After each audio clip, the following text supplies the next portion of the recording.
guys, thanks for coming back to the channel, Talking Runs, Making Runs. I'm Dante. Today we have something special going on. It'd be kind of cool to also do an interview with him on his pool career. And I started playing pool when I was about 15 years old with my mom, just because she was an APA player. Oh, okay. And, excuse me. So I was always behind the brass rail, 15 years old, running around the bars that were able to let kids in, Right. you know, and she was always, you know, had to play first or second because that kick out time was about 9 o'clock. Oh. So then she started taking me down to a couple of little pool halls that were, you know, kid friendly, like Tower Lanes. We had a place on 12th where my mom lives that had a little 7-footer, and we'd always just play. It was one of those Camel Joe pool sticks, Right you know. And then when I hit 21, she got me a player's Okay. cue. Yeah. You know, like $115, you know, just something random. Essentially, yeah, he had this little black book that had tournaments all across the United States. Uh-huh. And so we just took California, Oregon, and Washington, and we did the 101 and I-5. Okay. And we drive down I-5. Wow. You know, we hit one in Oregon, maybe two.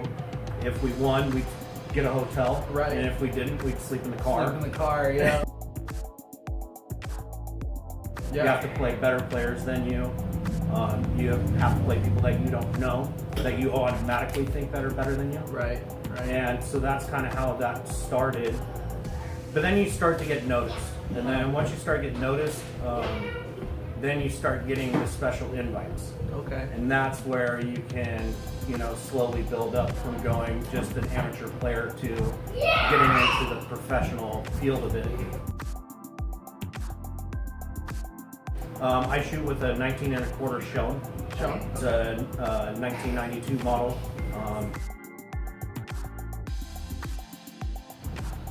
I think I'm gonna get one built for myself just to see if I like it or not. Okay. You know, but that's a $350. Let's see if I like it or not. Right. Yeah. So I'm a little leery of it, but you know, I mean, if it's gonna elevate a game, it's gonna elevate a game. So you prefer the wood over the I carpet do. right now? Well, in me getting down on my stance and looking at the shot, you have to be comfortable with the 6 inches of your cue with your tip. Yeah, that's good advice for those of you out there. Be comfortable with 6 inches and the tip. Anyway, Nice.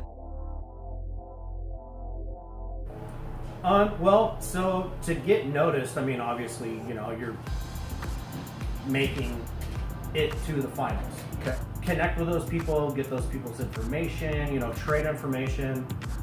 They'll be able to turn you on to the next step, the next tournament that's available that maybe, you know, say I live in Washington and I hear about this California tournament, that they actually want me to come and they want to focus on me. Okay. per Yeah, se. In the bigger tournaments, you're also going to have a bunch of the supporters and the people that are looking for that next new person that's coming up. And when those people come and talk to you, don't be an asshole. Talk to you, don't be an asshole. Talk to you, don't be an asshole. Right. They're coming over to talk to you because they have something for you. An Absolutely. accelerated player. It's one of those weird things where, you know, it just kind of falls into place. And if it doesn't fall right, then, you know, you're not going to get there. But if your game's right and you have the right mentality, mindset to actually go through, especially in the 3-4 day tournaments, your mind has to be right to get into those situations to make that money. Right on. Yeah, I played semi-pro. Okay. I was invited to a lot of pro-ams. Okay. I try and stay with the with the West Side. I don't travel too much to the East Coast. That's where a lot of the tournaments, the bigger tournaments with a lot of the better players are happening. Right. I did make my way into the middle part of the United States a few different times. Nice.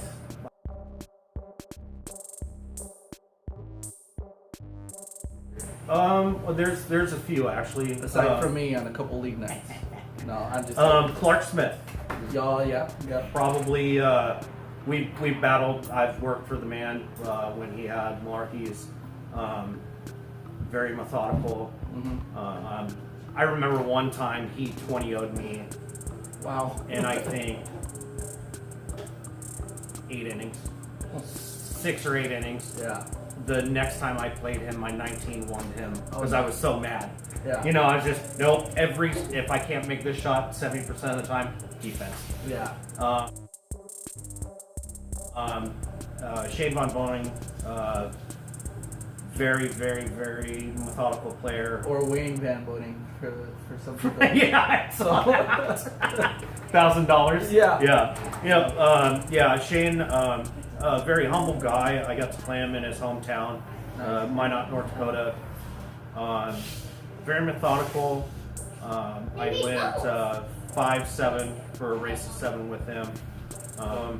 Before a match and asked him if we could move, and he said yes. And he had, all the TV cameras on him on that one table. Deal, so. Yeah, and so I walked up, he said, sure. And I walked up to the tournament director, and he had to go through like 20 different steps to make everything happen.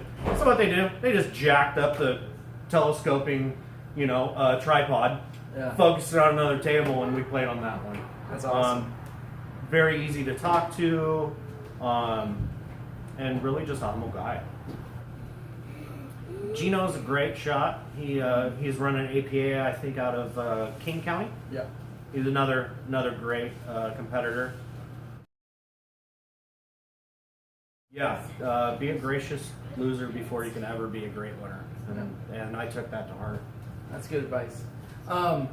Well, that's Fred Vetters for you, sharing a little bit of his pool experience. Appreciate him spending some time with us over here at TRMR. Like I said at the beginning, if you're new to the channels, please subscribe, hit that bell icon so you can see more videos, instructional, and even interview videos with locals around the Pierce County.